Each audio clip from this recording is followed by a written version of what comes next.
War is breaking out once again between Daily Wire's host Jordan Peterson and Candace Owens.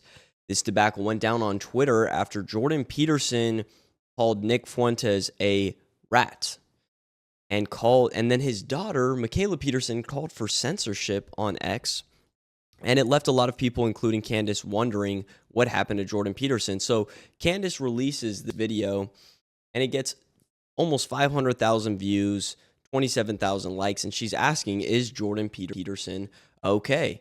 And she starts off by saying, who he was, because Candace used to work with Jordan Peterson at the Daily Wire, and so she briefly talks about what he did and how he blew up. I don't know if I wasn't so amazed by this, because a lot of these kind of are repackaged biblical proverbs, and you should read the Bible, and I'm sure that obviously was a source for him.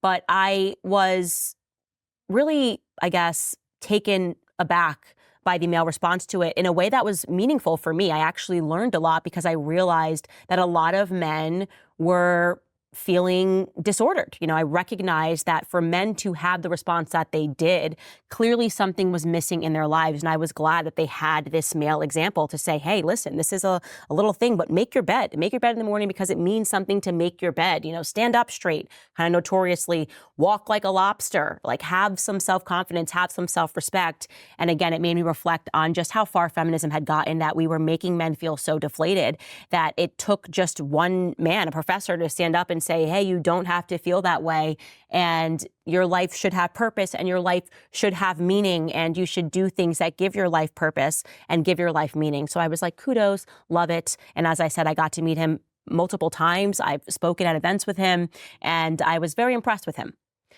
Then things started to shift. So let's recap what happened. In January of 2018, so this was really at the peak of his celebrity, he appeared on Sam Harris's podcast, which was entitled Waking Up with Sam Harris, and he seemed rather incoherent when he was being asked for a basic definition of truth. And people recognized this. Perhaps they didn't overthink it, but a couple of months later, in July of 2018, he sat down with Joe Rogan talking about that moment, talking about why he was incoherent. And here is what he said. He said that it was due to the fact that he had consumed some apple cider. Take a listen. But I didn't want to not do it because apple cider. Like, what was it doing? Sulfites in it. What was it doing to you? Oh, it produced an overwhelming sense of impending doom, and I seriously mean overwhelming. Like, there's no way I could have lived like that if that would have lasted for. See, Michaela knew by that point that it would probably only last a month, and I was. Those who don't know, Michaela is his daughter. We'll talk about this at the end because she's really the one who's causing tons of drama and running her mouth like crazy. Like a month from a month. Cider. Oh, I didn't sleep that month. I didn't sleep for 25 days. I didn't sleep at all. I didn't sleep at all for 25 days. How is that possible? I'll tell you how it's possible. You lay in bed, frozen in something approximating terror for 8 hours, and then you get up. Oh my God. Oh yeah, not and good. This is from cider. I feel like Joe Rogan is all of us. I'm listening to that, and it doesn't pass the sniff test. I'm just going, wait, what, apple cider? You didn't sleep for how long? What are you talking about? He brings up Michaela, by the way. That's his daughter. We're going to get into it. That explanation does not make sense to me whatsoever. Again, I'm not a doctor. I'm not claiming to know how everybody's body reacts to apple cider, but I just don't think that you wouldn't sleep for that long because of it. Now, what followed thereafter was that in February of 2020, so that's almost a year and a half later, news broke that Jordan Peterson was seeking emergency drug treatment in Russia. According to his family, and this was in a CBC News article from February of 2020, Jordan Peterson's family says he has sought emergency drug detox treatment in Russia after several failed attempts to overcome his dependence on a potent anti-anxiety medicine. They obviously spoke to his daughter, Michaela, as she speaks out on behalf of her father a lot. She also has her own podcast and talks a lot about growing up with him and what she's learned. And this is a direct quote from her. He's had to spend 4 weeks in the ICU in terrible shape, but with the help of some extremely competent and courageous doctors, he survived. She goes on to say, the decision to bring him to Russia was made in extreme desperation when we couldn't find any better option. It goes on, the article says that his family says he had been taking the drug for years. And that was pretty much it. that was pretty much all we heard about the situation. There wasn't really much transparency how he came over it. There were some talks of the carnivore diet, things like that. But pretty much apple cider vinegar set him crazy. That's what he said to Joe Rogan. We don't really think that that's the truth. I don't know. What do you guys think in the comments down below? And he had really bad insomnia. I get it. Struggle with insomnia myself. And then come to find out it was really because of drugs that he was taking. Or at least that's what we can allude to.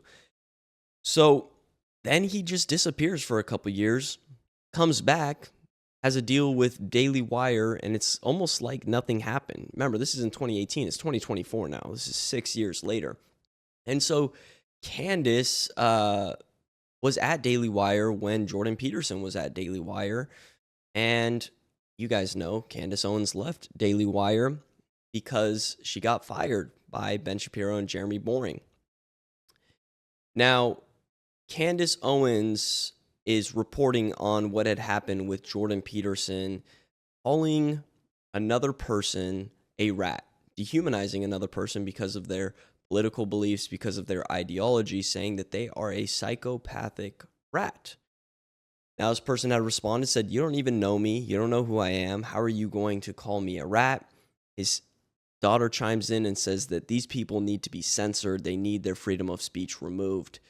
And we'll continue to cover that. But here is what Candace really starts to get into, kind of Jordan Peterson and just what the hell happened to him.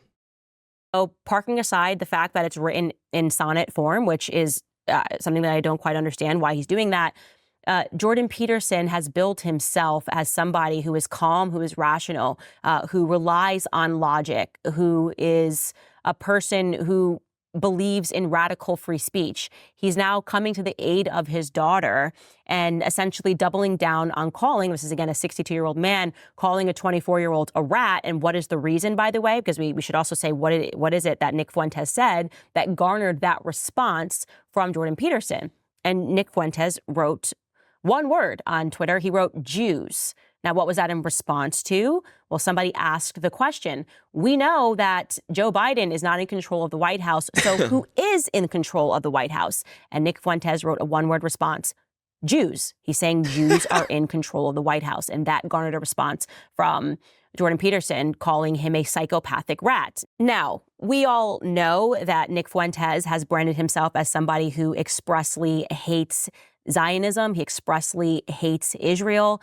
And he is saying that Jews in the White House are now obviously in control because Joe Biden is not. Now, to be fair, the Times of Israel has noted in the past, this is an actual article from them, all the Jews Biden has tapped for top roles in his new administration. This is from back in 2021 when Joe Biden first was inaugurated as president. And it goes on to say, Joe Biden filled the months before inauguration day, lining up a slate of cabinet secretaries, assistants, and advisors, many of them Jewish. It goes on to give us a rundown of all of the Jewish names, all of the Jews that they are saying are in his cabinet. You have So whether you agree or not, that's one thing. But here we have a list of Joe Biden and people that are Jewish working in his administration. So it's just whether or not you take that as a negative or a positive. If you really wanted to ruin him, why wouldn't you just sit down with him and debunk him? Why wouldn't you just sit down with him and destroy his ideas and point out to everybody on stage, on your YouTube channel, with tons of clips going out, this kid doesn't know what he's talking about? But you won't. You want to operate in the dark. And because you're operating in the dark, it allows people like Nick to grow an audience because nobody's refuting his claims. Now, when Candace Owens posted the link to this podcast, the first person who responded, maybe not the first, but one of the first people who responded was his daughter, Michaela Peterson. And she says, nobody with a brain takes you seriously anymore. You were hanging on by a thread as it was, and it's since snapped. So once again, we just see that she's just using like bandwagon tactics to try and discredit and disprove what she's saying. Nobody with a brain takes you seriously anymore. Well, that's bull crap. There are tons of people with brains who take Candace seriously. That's why her videos get 500,000 views and 27,000 likes, because people still enjoy Candace, but you're trying to just label everybody stupid. Interesting tactics. Once again, these tactics are what Democrats use. This is not how conservatives or conservative thinkers should really operate. Typically, we like to consider ourselves more logical, more rational, and we should operate like that. But you can tell when people tend to operate like this that they're not really super thought out. They're not really trying to further their movement or their ideology, and it typically always fails. And Candace says, do you not feel any shame for having contributed to the intense backlash your father is getting over your calls for censorship? Don't you think if you stop tweeting your every emotion, it might help? See Jordan's rule number 5. Ratio, 4.4K likes, 2.4K likes, 8.7K likes. And right here, Isabella, my wife, who sometimes comes on, records videos.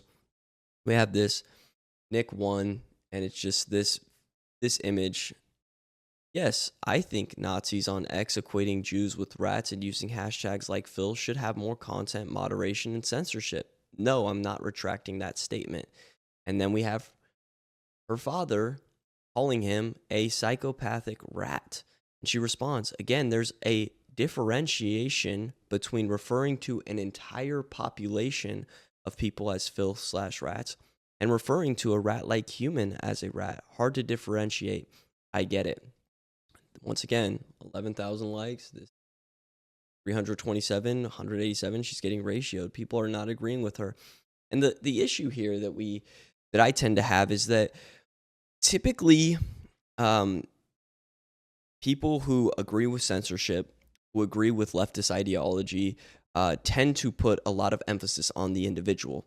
That's what Jordan Peterson did.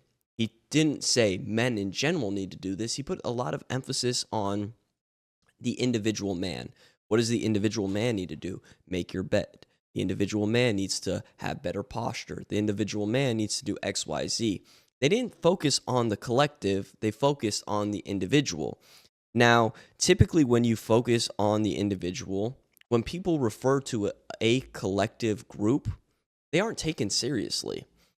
If somebody was to refer to an entire collective group using a stereotype, you immediately can just look at that stereotype and you can go, that's not true. So people who focus on the individual and not the collective, they don't take collective claims seriously.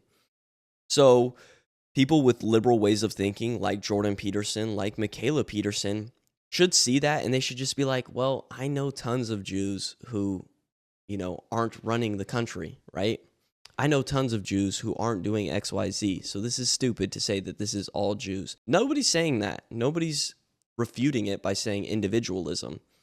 But then right here, in this tweet that she's responding to Isabella, she wants to make a difference between calling out an individual and calling out a collective, which I find crazy to me, because if I'm a Jewish person who has an honorable job, who just, works a 9 to 5, maybe plumbing or something, I'm going to see that tweet and I'm just going to think, yeah, not me. But if I was personally called out by somebody else as a psychopathic rat using my exact name, obviously that's 10x more offensive. Anyways, guys, that's all we have for today. I hope you enjoyed. Make sure you like, comment, and subscribe, and let me know what you guys think in the comments down below. I'm curious, do you agree with the Petersons? Do you agree with Candace Owens' side? I think that, you might agree with some things here, but the call for censorship, come on, we can all agree that that's baloney and should never happen. I'll see you in the next one. Goodbye.